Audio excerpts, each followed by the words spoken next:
Terima kasih Bapa, kami bersyukur kepada Tuhan. Engkau pemilik hidup kami, ajar kami Tuhan dalam segala perkara. Bersyukur kepadamu. Kami juga bersyukur buat anak-anak kami yang hari ini sudah Tuhan pilih untuk datang mendekat ke rumah-Mu. Berkati Tuhan anak-anak ini, mereka datang kepada Tuhan di usia sejak mereka masih kecil, mereka mencari Tuhan. Dan kami percaya iman itu akan tumbuh. Dan masa depan mereka menjadi masa depan yang penuh dengan harapan. Mereka bertumbuh menjadi anak yang takut akan Tuhan. Dan mereka Tuhan di kemudian hari Engkau percayakan bahkan posisi-posisi yang penting di kepemerintahan. Kami percaya tidak ada perkara yang mustahil bagi Tuhan. Bahkan setiap kami di tempat ini membuka hati bagi firman Tuhan. Urapi setiap kami, urapi hamba-Mu yang tidak ada apa-apanya Tuhan. Berbicara dan sampaikan isi hati-Mu bagi kami. Di dalam nama Yesus kami tempat ini membuka hati bagi firman Tuhan. Urapi setiap kami, urapi hamba-Mu yang tidak ada apa-apanya Tuhan. Berbicara dan sampaikan isi hati-Mu bagi kami. Di dalam nama Yesus kami buka hati bagi firman Tuhan. Sama-sama kita katakan amin, amin, amin. Iya, silakan adik-adik bisa sekolah minggu. Dan iya, Bapak Ibu silakan duduk. Shalom. Bagaimana kabarnya hari ini? Luar biasa karena kita punya Tuhan yang luar biasa. Iya saudara, tema bulan ini adalah kesehatan hati di tengah tantangan. Iya, menjaga hati di tengah tantangan itu tidak mudah. Amin apa amin? Ya, karena ketika kita dalam pencobaan, dalam tantangan, yang pertama kali terganggu itu adalah hati. Iya, hati. Kenapa hati saudara? Karena hati itu tidak ada orang yang bisa lihat, cuma kita dengan Tuhan, ya. Dan menjaga hati tetap sehat, tetap stabil, ya itu tidak mudah. Tapi kita percaya ketika kita bersama-sama terus dalam Tuhan, ya hidup di dalam firman-Nya, maka saya percaya kita akan terus mendapatkan kekuatan. Hati manusia itu sangat penting bagi Tuhan. Makanya Alkitab berkata Tuhan itu adalah Tuhan yang melihat hati. Tuhan gak lihat dompet, amin. Tuhan gak lihat rekening kita, Tuhan gak lihat kehebatan kita. Dia tidak melihat apa yang di luar kita, tapi Dia melihat hati. Saudara, kita ingat bersama ketika pada waktu itu Tuhan menyuruh Samuel untuk pergi ke rumah Isai. Tuhan berkata, aku sudah menolak Saul menjadi raja atas Israel. Dan aku mau engkau pergi ke rumah Isai, karena ada seorang anaknya yang akan aku urapi menjadi raja. Dan ketika pada waktu itu saudara, Samuel datang kepada Isai. Isai mengeluarkan semua anak-anaknya yang prajurit. Karena memang secara logika seorang mau diurapi raja itu, kalau kita memandang dengan mata manusia, harusnya memang orang yang terlatih. Memang seorang prajurit itu mata manusia. Ketika kakaknya Daud keluar, Eliab gagah perkasa, seorang prajurit, Samuel berkata, inilah dia, orang yang diurapi Tuhan. Tapi ketika Samuel berkata begitu, maka Tuhan berfirman, aku sudah menolak dia. Sebab engkau melihat dengan matamu, tetapi aku Tuhan yang melihat hati. Lalu Samuel bertanya kepada Isai, sudah inikah semua anakmu? Dia bilang, masih ada satu sih, tapi kayaknya itu gak masuk hitungan. Dia gak mungkin diangkat menjadi raja, karena dia bukan prajurit, dia gak pernah perang. Dia itu cuma menggembalakan kambing domba yang hanya beberapa ekor. Perhatikan, apa yang menurut manusia tidak masuk hitungan, tapi kalau Tuhan dapati hatimu berkenan, Tuhan sanggup mengangkat tinggi hidupmu. Katakan. Akhirnya Samuel berkata, kita tidak akan duduk makan sebelum anakmu itu dipanggil untuk datang ke sini. Akhirnya Daud dipanggil dan dia datang saudara. Ketika Samuel melihat Daud, Tuhan berfirman, urapi dia, sebab aku Tuhan memilih dia karena aku melihat hatinya. Saudara, dengar baik dimanapun engkau berada hari ini. Entah itu di lembah kelam, entah itu di tempat yang terbuang, ketika hatimu dilihat Tuhan berkenan, maka Tuhan sanggup mengangkat hidupmu. Nah, hari ini saudara, ya subtemanya adalah kekuatan dalam bersyukur. Kenapa saya memulai dari hati? Kita tidak mungkin bisa bersyukur kalau hati kita tidak beres. Amin. Bagaimana mungkin kita bersyukur kalau hati kita nggak beres? Ada sesuatu di dalamnya, nggak mungkin. Ya, bahkan orang kalau hatinya nggak beres senyum aja susah. Di sini masih tersenyum semua? Walaupun pakai masker, kalau saudara tersenyum saya bisa melihat ekspresinya loh. Ya, tapi kalau saudara itu marah-marah juga terlihat saudara ya. Makanya kemarin saya masuk ke satu toko, semua pegawainya pakai masker yang senyum. Di maskernya itu memang sudah senyum. Ya, lalu saya bilang sama mbaknya gini, Mbak, nggak usah pencitraan. Dia bilang, maksud ibu apa? Cuma maskermu yang tersenyum, tapi hatimu apakah tersenyum? Ya, saudara, Tuhan itu Tuhan yang melihat hati. Kalau hati kita beres, gampang tersenyum, gampang tertawa. Tapi orang yang hatinya nggak beres, saudara, mudah tersinggung, mudah marah. Jangankan bersyukur, bahkan di saat baik pun dia nggak bisa bersyukur. Nah, hari ini kita mau belajar dari firman Tuhan. Mari kita buka bersama Mazmur 118. Saya pengen kita lihat dari ayat yang ke-13 lebih dahulu. Apa yang pemazmur tulis, saudara. Ini suara saya kok agak-agak kurang enak ya. Bisa dibikin agak ngebas-ngebas sedikit. Jadi saya nggak kelihatan kayak ibu-ibu yang lagi marah-marah ke anak. Iya, tes 1, 2, 3, 3, 2, 1. Treble-nya dikurangi. Iya, tes dari tadi kayak begini. Enak kan saudara begini kan? Jadi nggak cempreng ya. Saya tuh mengerti loh, jemaat itu kalau datang terus suaranya, speakernya itu tinggi, malas denger. Karena di rumah istrinya sudah cerewet, di gereja pendeta lagi cerewet, jadi malas dia denger ya. Tapi kayak begini nih enak nih ya. Saudara, Mazmur 118 ayat yang ke-13 mulai kita baca bersama yuk. 1, 2, 3. Aku ditolak dengan hebat sampai jatuh, tetapi Tuhan menolong aku. Ada di sini yang pernah merasakan ditolak begitu hebat sampai jatuh? Tolong angkat tangan kalau ada yang pernah mengalami. Saya juga pernah mengalami, bukan cuma jatuh, diinjak, dihancurkan, kalau bisa nggak bangun. Ya, itu saya pernah mengalami. Ya, kalau saudara yang belum mengalami, saya doakan biar mengalami. Katakan amin. Nggak ada yang berani amin. Ya, Tuhan itu bekerja dengan proses, dan setiap orang di proses itu luar biasa. Engkau akan keluar sebagai orang-orang yang menang. Pemazmur Daud berkata, aku ditolak dengan hebat sampai jatuh. Mungkin kita pernah mengalami ditolak begitu hebat sampai bisnismu jatuh, nama baikmu jatuh, keluargamu jatuh, usahamu jatuh, bahkan pelayananmu jatuh. Ada begitu banyak orang di luar sana yang sering kali menginginkan kejatuhan kita. Dan kita gak bisa memilih orang seperti apa yang datang di hidup kita. Tetapi Tuhan mengizinkan semuanya itu. Ya, aku ditolak dengan hebat sampai jatuh, kata pemazmur, tetapi Tuhan menolong aku. Saudara, apa yang keluar dari mulutmu itu penting ketika engkau sedang diproses. Apakah itu ucapan syukur atau sungut-sungut, atau kita mau balas dendam? Ya, ketika kita diizinkan jatuh begitu hebat, kita dihancurkan, jangan pernah engkau berespon dengan salah. Ucapkanlah syukur, ya, karena itu orang yang hatinya penuh dengan firman Tuhan. Kata-katanya baik, tetapi Tuhan menolong aku. Lalu ayat yang berikutnya dikatakan, ayat yang ke-14, saudara, ya. Baca bersama 1, 2, 3. Tuhan itu kekuatanku dan mazmurku, Ia telah menjadi keselamatanku.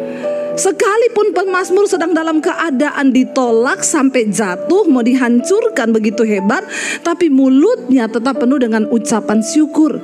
Dia berkata, Tuhan itu kekuatanku. Sebab tema hari ini adalah kekuatan dalam bersyukur.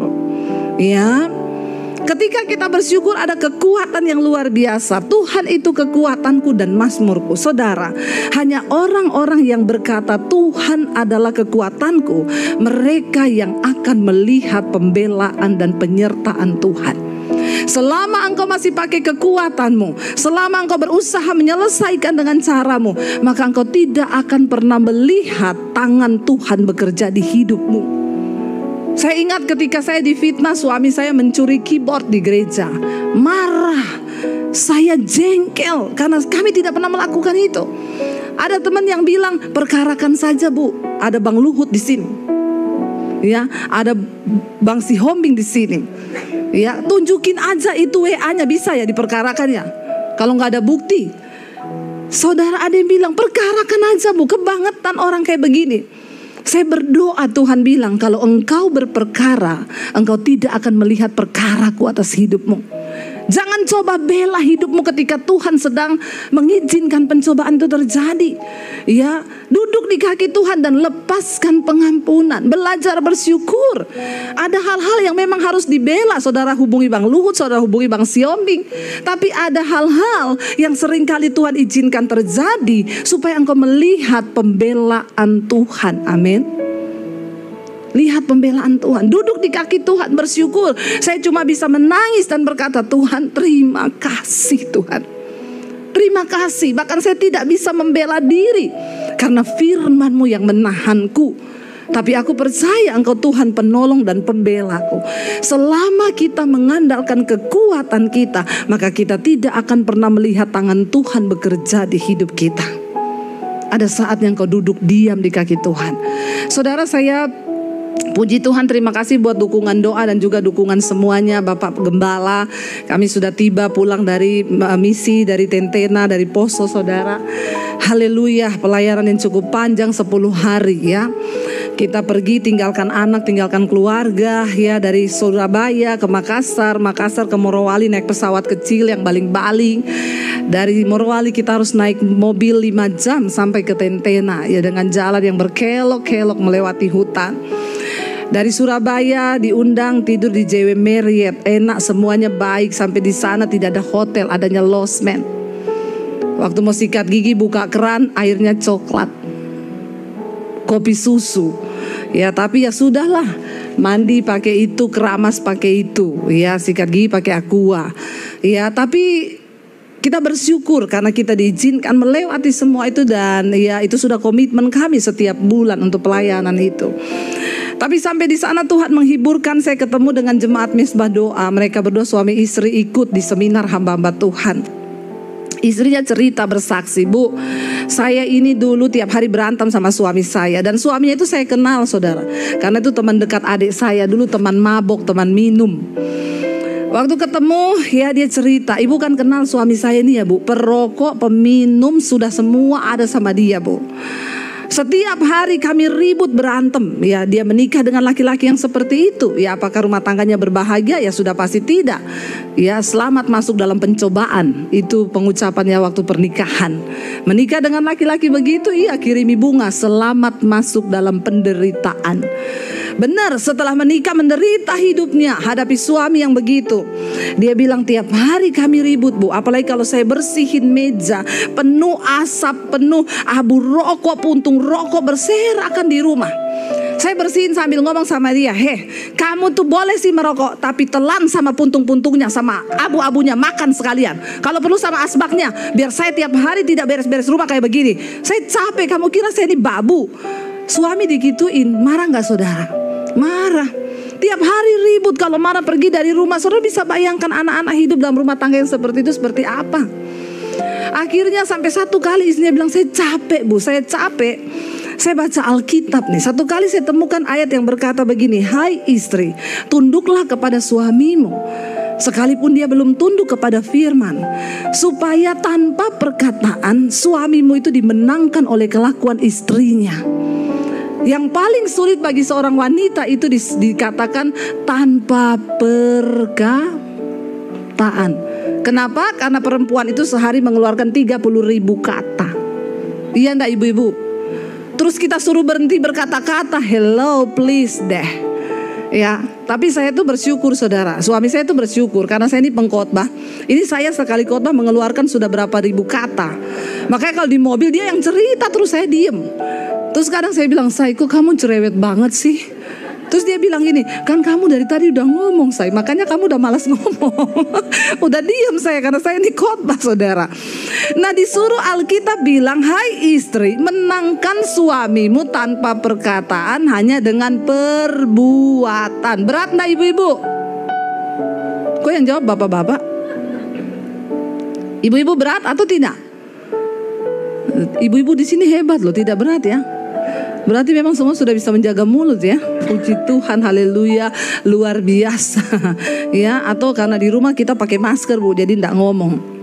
Saudara suruh tidak tanpa perkataan, tapi ibunya itu bilang gini, Tuhan, Aku selama ini sudah pakai kekuatanku untuk merubah suamiku, dan dia tidak bisa berubah, malah berantem, ribut, rame. Kalau diterus-terusin bisa cerai. Hari ini Tuhan, aku mau uji firman ini.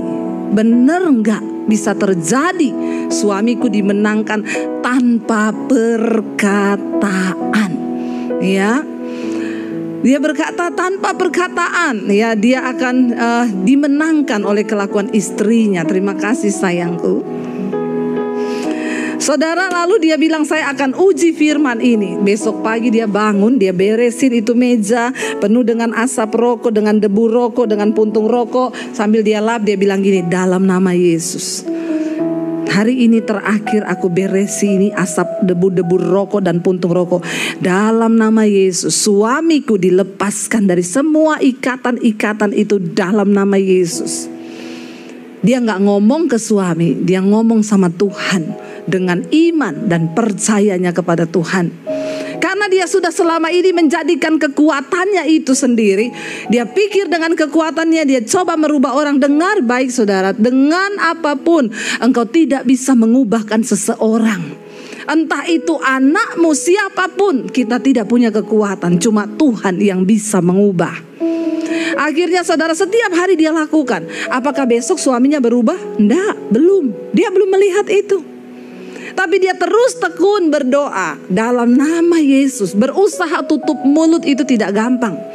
Tapi firman Tuhan itu tidak pernah berdusta. Firman Tuhan itu teruji. Diuji dalam peleburan dapur api, kata firman Tuhan. Dan dia keluar sebagai emas murni. Lalu saudara, satu kali tengah malam suaminya kerasukan jam 12. Perhatikan, ketika engkau mulai berdoa dan melakukan firman, maka sesuatu di alam roh mulai terjadi. Kenapa seringkali doa kita gak dijawab? Karena engkau belum sungguh-sungguh tunduk kepada firman. Mau engkau berdoa seperti apapun, kalau kita tidak tunduk pada firman, tidak ada kuasa dan dampak apa-apa. Karena setan gak pernah takut orang pergi ke gereja. Setan tidak pernah takut orang melayani Tuhan. Tapi setan takut waktu kita mulai mempraktekkan firman Tuhan. Setan gemetar waktu saudara mulai belajar melakukan firman. Itu yang membuat setan ketakutan. Akhirnya suaminya kerasukan. Malam-malam suaminya bilang sama istrinya, kamu stop dengar-dengar pendeta, nggak usah dengar-dengar khotbah. Mereka itu semua nabi palsu. Kata istrinya gini, saya lihat suami saya bukan dia bu, matanya merah bu. Saya takut bu, saya bilang oh ini setan ini. Tapi saya nggak bisa lari, karena kalau saya lari ya dia menang iblisnya kan. Jadi saya harus melawan ini bu. Saya tengking suami saya dalam nama Yesus. Iblis, aku tahu bukan engkau yang berbicara, bukan suamiku, tapi engkau iblis yang berbicara. Dalam nama Yesus dia mulai berperang. Suaminya mulai gini, panas, panas. Wah, setan kepanasan. Karena istrinya mulai mempraktekkan firman. Ya, engkau tidak menjadi pelaku firman, engkau tengking setan. Setan bilang, ini sesama setan, gak usah saling menengking. Dilarang saling mendahului. Ya, hati-hati saudara, karena setan tahu mana yang berkuasa, mana yang tidak. Akhirnya istrinya tengking saudara, lalu suaminya itu bilang, ambilin rokok saya. Lagi sedang manifest. Di mana kata istrinya? Di situ, di situ, di situ, di situ. Dia istrinya bilang, ibu, di setiap sudut rumah dia simpen rokok semua. Mungkin dia ketakutan habis rokok kali. Jadi dia simpan semua di pojok-pojok rumah itu, rokok semua. Sampai istrinya ambil, ya ampun, rokok. Di depan istrinya diremet-remet rokok, di depan suaminya. Dalam nama Yesus, aku putuskan ikatan rokok ini dengan suamiku iblis. Engkau tidak bisa mengganggu suamiku. Lalu suaminya sadar, belum terjadi perubahan. Sampai beberapa kali. Akhirnya satu kali suaminya kayak orang kena serangan jantung saudara. Dia jatuh, dia anfal, istrinya takut. Dia bilang, bu, saya lihat suami saya itu benar-benar orang yang udah mau mati bu, nggak bisa napas, napasnya tinggal satu-satu. Ya, makanya hati-hati bapak-bapak, engkau nggak tobat-tobat istrimu berdoa, mengerikan. Amin bapak-bapak. Ya, Iya saudara ya. Jadi saudara, kita ini harus mengerti firman Tuhan ya. Jaga hatimu. Lalu istrinya bilang, suami saya jatuh bu, dia gak bernapas. Saya berdoa dalam nama Yesus, Tuhan jamah suamiku Tuhan. Ya, dalam nama Yesus aku berdoa kematian yang bukan dari Tuhan di rumah ini aku tolak. Segala serangan jantung, stroke aku tolak dalam nama Yesus. Lalu dia bilang sama suaminya, Pak sebut nama Yesus, Pak sebut nama Yesus. Suaminya bilang, nggak bisa, aku sudah berat. Memang udah mau lewat, tapi istrinya bilang berseru Pak. Jadi suaminya ini nggak bisa panggil nama Yesus saudara. Tapi akhirnya istrinya terus berdoa. Ya, untung istrinya sudah dijamah Tuhan. Kalau belum suaminya sekarat gitu dan dia masih kepahitan, dia bilang selamat jalan sayang, tarik napasmu yang terakhir, jemput dia Tuhan. Itu kalau belum bertobat saudara. Untung udah tobat. Makanya bapak-bapak bertobat ya. Jangan sampai istrimu berdoa begitu. Ada ibu-ibu datang, Bu Debbie suami saya itu selingkuh gak bertobat. Ibu berdoa saja. Doanya kayak apa? Tuhan hajar suamiku. Nggak apa-apa Bu Debbie doa begitu, tidak apa-apa. Ibu yang tanggung jawab, saya tanggung jawab. Ada ayatnya kok di firman Tuhan. Akhirnya istrinya berdoa, suaminya pulang. Saya tuh bilang tadi pagi ada ibu-ibu, Bu Debbie suami saya selingkuh, saya sakit hati ibu. Dia sudah tidak pulang 3 hari. Saya WA, yang balas perempuannya bu.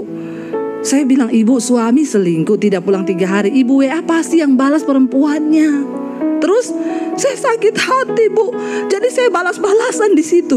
Ibu, ngapain ibu sudah tahu suami selingkuh, di WA ya pasti yang balas perempuan. Lagian ibu ngapain balas-balasan? Ibu sakit hati kan sekarang? Oh sakit hati saya. Lah ibu yang cari-cari sendiri sakit hatinya. Ya, suami selingkuh datang sama saya ngomong, Bu tadi malam suami saya pulang jam 2 malam. Terus saya tanya, dari mana? Suami selingkuh, pulang jam 2 malam. Ditanya dari mana? Kurang kerjaan gak? Ibu-ibu, hello? Cari-cari jawaban yang bikin sakit hati kan? Jadi suaminya bilang, abis pergi sama pacar gua. Lu mau apa? Pergi kemana? Ditanya pergi kemana? Orang pergi sama selingkuhan ditanya pergi kemana? Dijawab ke hotel. Gaya apa? Begini gak? Akhirnya sakit hati sendiri, marah sendiri, kepahitan sendiri, terpuruk. Suaminya senang-senang, dia terpuruk. Nggak usah gitu, saya ajar. Nggak usah gitu, ibu berdoa, Tuhan hajar suamiku dengan caramu supaya dia bertobat. Lalu satu kali bapak itu pulang, istrinya bilang, dia tanya, kenapa kamu nggak marah-marah sama saya pulang? Saya berdoa buat kamu, diajar Bu Debbie, pendeta Debbie Basir. Doanya apa? Hajar suamiku Tuhan. Bapak itu langsung telepon saya loh. Ini pendeta Debbie Basir? Iya, kenapa Pak? Pendeta macam apa kau itu? Ajari istri saya berdoa, hajar suamiku Tuhan. Saya jawab, Pak, jangan terlalu GR dan kepedean ya Pak. Alkitab berkata, Tuhan menghajar orang yang dikasihinya dan dianggap anak. Kalau Bapak masih dikasihi, Tuhan hajar Bapak bertobat. Kalau Tuhan sudah tidak kasih Bapak, mati di hotel lagi bersinah, jalan tol ke neraka kau. Langsung teleponnya ditutup. Nit. Gaya-gayaan bantah-bantahan firman dengan saya. Iya, kenapa istrimu berdoa begitu? Tentu ada sebabnya. Amin Bapak-bapak. Jadi ibu-ibu yang di sini doa saja begitu kalau suamimu tidak bertobat. Karena ada ayatnya. Maaf, Tuhan menghajar orang yang dikasihi supaya dia bertobat. Kalau Tuhan sudah tidak kasih ya gitu. Makanya banyak yang mati lagi di hotel kan? Iya enggak? Bapak-bapak jadi tegang semua. Tapi di sini saya yakin semua bapak-bapaknya baik. Amin ya. Aminnya agak redup. Saudara, akhirnya istrinya tuh bilang, saya berdoa, Pak, berseru panggil nama Yesus. Ayo Pak, bangun Pak. Dia bilang, aduh Bu, saya lihat suami saya itu benar-benar udah mau mati Bu. Saya berdoa, tapi akhirnya dia bisa menyebut nama Yesus. Dia bangun kembali. Dan sejak hari itu ibu tahu, suamiku berhenti rokok, berhenti minum, berhenti judi. Dan sekarang kami melayani bersama-sama.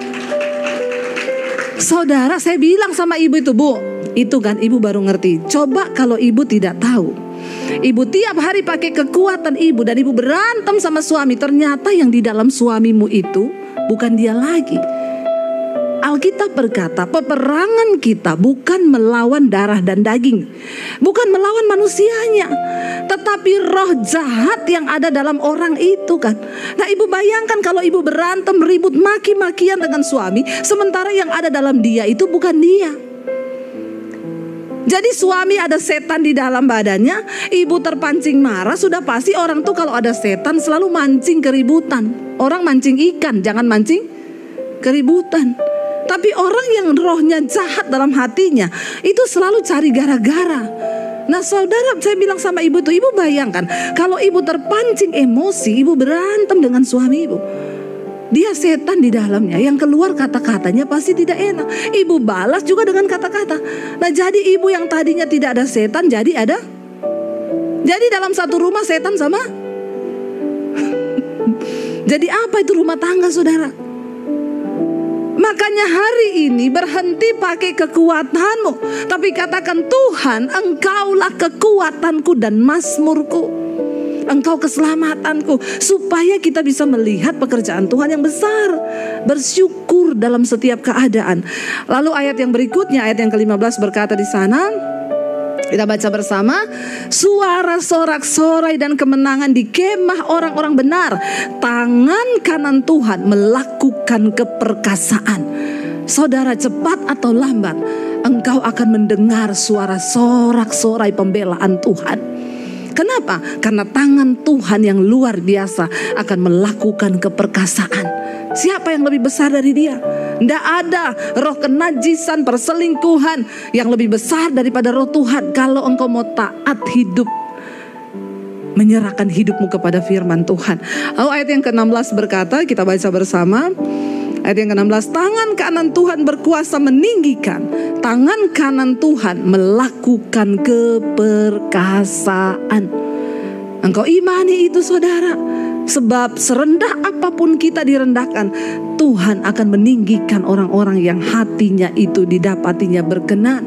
Ya, kita bisa melihat, saya selalu melihat diri saya mengalami direndahkan serendah-rendahnya. Ketika saya tinggalkan keluarga saya tinggal di kos-kosan, saya cuci baju anak kos, saya nyapu, nyetrika, masak.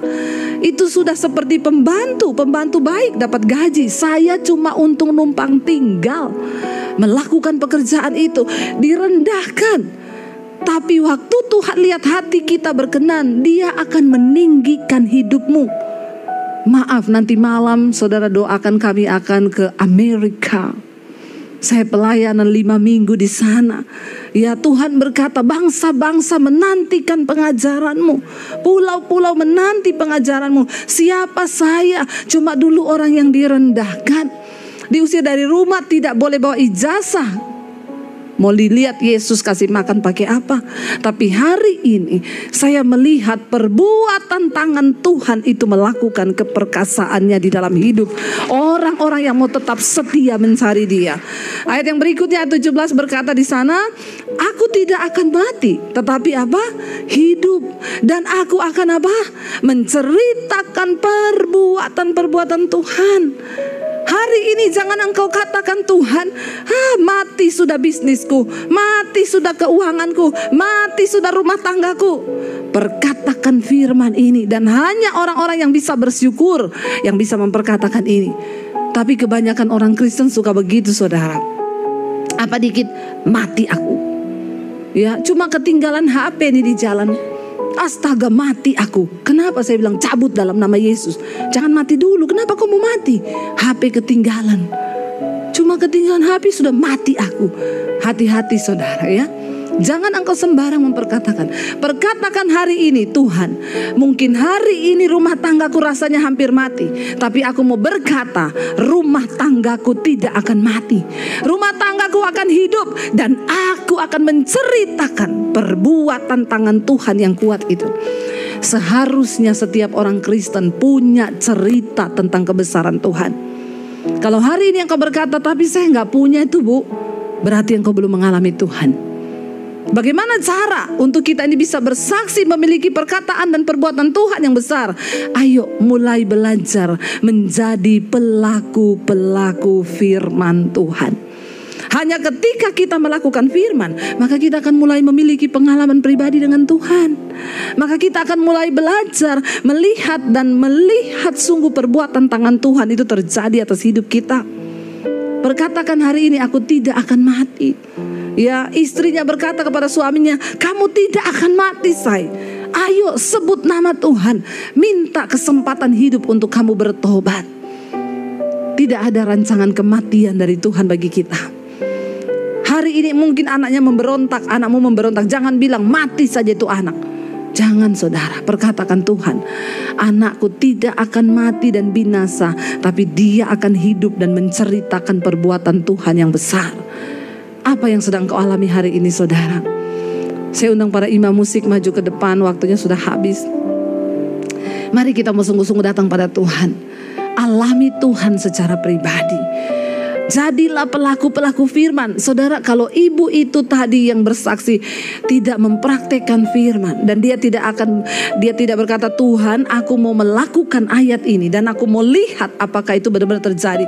Saudara bisa bayangkan kalau dia tidak melakukan itu, maka dia tidak akan pernah melihat campur tangan Tuhan. Nggak usah kepo lihat yang lewat, lihat saya aja. Orang Indonesia ini suka kepo, ya orang lewat dilihat di sini.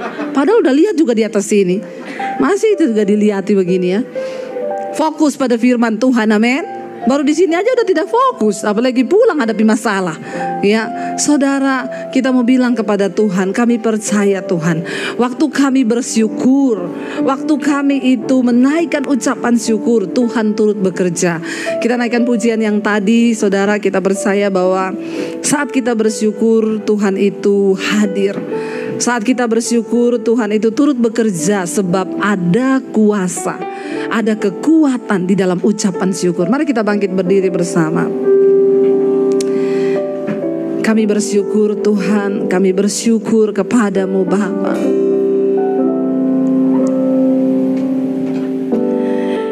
Ku bersyukur Bapa. Naikkan syukurmu pada Tuhan. Kasih setiamu Tuhan, kasih setiamu, yes Lord Jesus. Di dalam hidupku ku bersyukur. Kami bersyukur, ku bersyukur Bapa. Ku bersyukur Tuhan, buat kasih setiamu di dalam hidupku. Ku bersyukur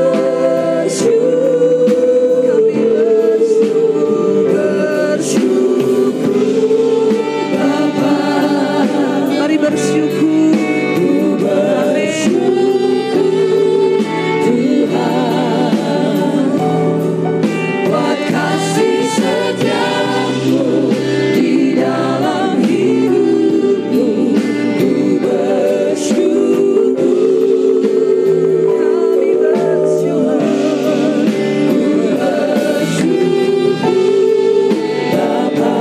Ku bersyukur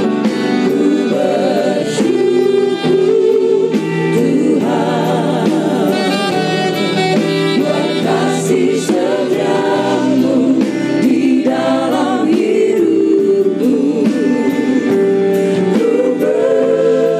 bersyukur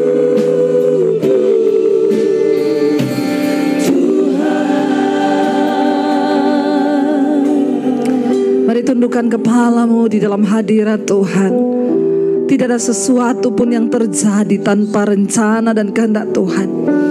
Bahkan Dia Tuhan yang turut bekerja dalam segala keadaan untuk mendatangkan kebaikan, supaya kita punya cerita tentang perbuatan Tuhan yang besar. Hari ini katakan, Tuhan, aku bersyukur. Mungkin engkau sedang mengalami masalah keuangan, masalah rumah tangga. Mungkin engkau sedang bergumul untuk anak-anakmu. Katakan, aku bersyukur Tuhan. Aku percaya bisnisku tidak akan mati, rumah tanggaku tidak akan mati, keluargaku tidak akan mati. Semuanya akan dihidupkan oleh Tuhan. Dan kami akan menceritakan perbuatan-Mu yang besar di hidup kami. Berkati setiap anak-anak-Mu Tuhan. Mereka akan keluar sebagai pemenang-pemenang karena kami bersyukur dalam setiap keadaan. Hanya orang-orang yang memiliki hati yang murni, hati yang sehat, yang dapat bersyukur kepada Tuhan. Karena itu saudara, isilah hatimu dengan firman Tuhan.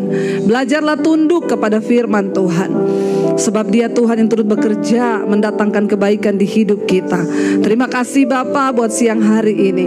Kami percaya Engkau turut bekerja. Sekali lagi katakan, saudaraku